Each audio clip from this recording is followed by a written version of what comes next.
बहन की शादी होने वाली थी और पूरा घर रिश्तेदारों से भरा हुआ था। चाचा जी को लेटने की कहीं जगह नहीं मिल रही थी, इसलिए माँ ने उन्हें मेरे कमरे में लेटा दिया। लेकिन चाचा के मन में मेरे लिए कुछ गलत विचार थे। आधी रात को जब कमरे की लाइट बंद थी तो चाचा जी ठंड का बहाना बनाकर मेरे कंबल में घुस आए। आधी रात को उन्होंने मुझे सहलाना शुरू कर दिया, जिसके कारण मेरी आंख खुल गई। और फिर चाचा जी ने मुझे चुप रहने के लिए कहा। वो बोले, यह सब बातें तुम्हें तुम्हारे घर के बड़े नहीं बताएंगे, पर तुम्हें भी अच्छा लगेगा। फिर पूरी रात उन्होंने, हेलो दोस्तों, आज की इस रोमांचक कहानी में आप सभी का स्वागत है। मेरा नाम दिव्या है और मैं अभी 18 साल की हूं।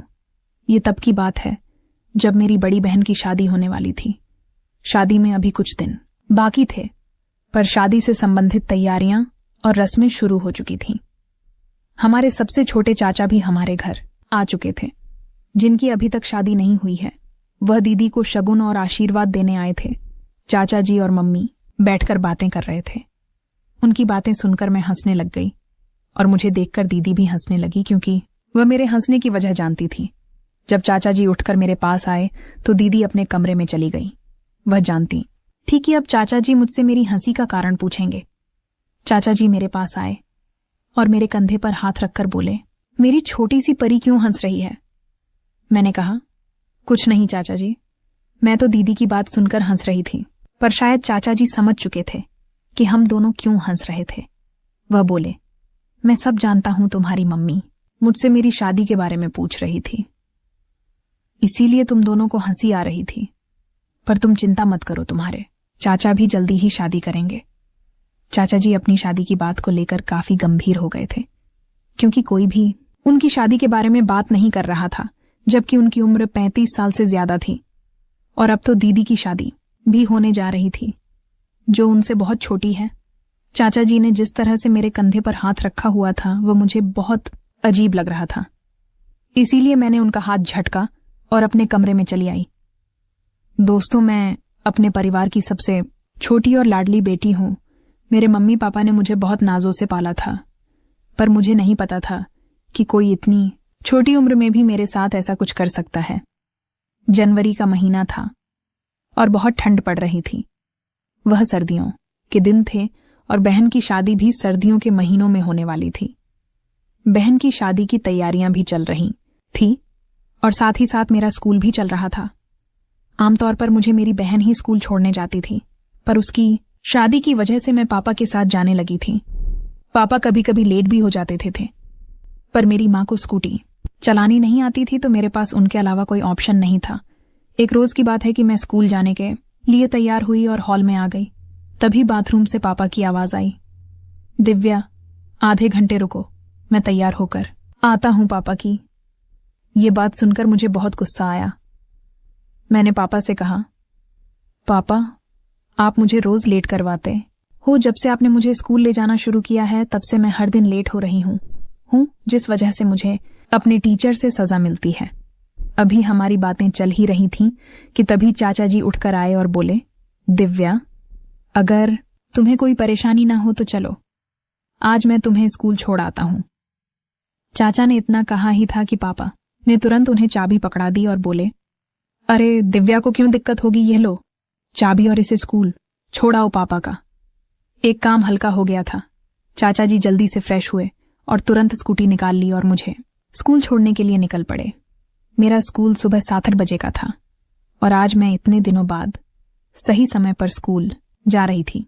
चाचा जी काफी तेज स्कूटी चला रहे थे। वैसे तो मैं अपने पापा को पकड़कर उनके पीछे बैठती थी, पर आज मैं ऐसा नहीं कर सकती थी, क्योंकि चाचा जी के साथ ऐसा कुछ करने में मुझे अजीब लग रहा था। मुझे बहुत ठंड लग रही थी और कंपकपी छूट रही थी। थोड़ी दूर चलने के बाद अंकल ने मेरा हाथ पकड़कर अपनी कमर में डाल दिया और बोले, दिव्या, मैं तुम्हारी आवाज सुन सकता हूं, शर्माओ मत, तुम आराम से मुझे पकड़कर बैठ सकती हो। हालांकि अंकल ने मुझे ऐसा करने को कहा भी था, लेकिन फिर भी मैं उन्हें पकड़कर नहीं बैठी। तभी अचानक से अंकल ने तेज ब्रेक लगाए और मैं उनके ऊपर गिर गई। जैसे ही मैं उनके ऊपर गिरी तो वह मेरे दोनों हाथ पकड़कर अपनी कमर के पास लाए और बोले, दिव्या, मैं फिर से कह रहा हूं कि अगर तुम्हें ठंड लग रही हो तो मुझे पकड़कर बैठ जाओ। मुझे बहुत तेज ठंड लग रही थी और मुझसे बर्दाश्त नहीं हो रहा था, इसीलिए मैं उन्हें पकड़कर बैठ गई। उस दिन मैंने अंकल की बात मान तो ली थी, लेकिन शायद यह मेरी सबसे बड़ी गलती थी। मैंने उनकी बात पर ज्यादा ध्यान नहीं दिया था, लेकिन उनके स्पर्श में कुछ खास बात महसूस हुई और उस दिन के बाद से वह मेरे साथ कुछ अलग तरह से पेश आने लगे। उस दिन चाचा ही मुझे वापस लेने भी आए थे। लौटते वक्त वह मुझसे कहने लगे कि मैं अपना हाथ उनकी कमर पर रख लूं, लेकिन उस वक्त तक धूप निकल आई थी और मुझे ठंड नहीं लग रही थी, इसलिए मैंने साफ साफ मना कर दिया। उस दिन के बाद से चाचा जी मुझे रोज स्कूल छोड़ने आने लगे। धीरे धीरे मेरा उनको पकड़कर बैठना आम बात हो गई थी और अब मुझे अजीब भी नहीं लगता था। पहले तो मेरी माँ मेरे बालों में तेल लगाकर अच्छी सी छोटी बना देती थी, लेकिन दीदी की शादी की वजह से वह मुझ पर बिल्कुल ध्यान नहीं दे रही थी। पिछले कुछ दिनों से मैं एक ही छोटी बांधकर स्कूल जाने लगी थी और वापस आते आते मेरे सारे बाल अस्त व्यस्त हो जाते थे। उस दिन घर आते ही सबसे पहले मैंने अपनी स्कूल ड्रेस बदली और बाल खोलकर शीशे के सामने बैठ गई। मैंने मम्मी से कहा, मम्मी प्लीज मेरे बालों में तेल डालकर चोटियां बना दो। मम्मी बोली, दिव्या अभी नहीं, अभी मुझे तुम्हारी बहन को लेकर बाजार जाना है। इतना कहकर मम्मी बाजार चली गई। तभी चाचा जी मेरे कमरे में आए और बोले, दिव्या जो काम तुम मम्मी नहीं कर रही है वह मैं कर दूंगा।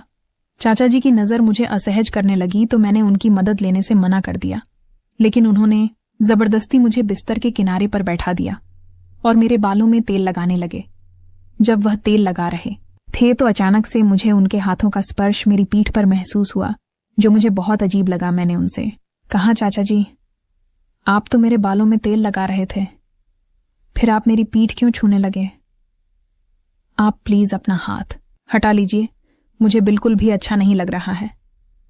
मेरी बात सुनकर वह मुस्कुराने लगे, पर उन्होंने अपना हाथ नहीं हटाया।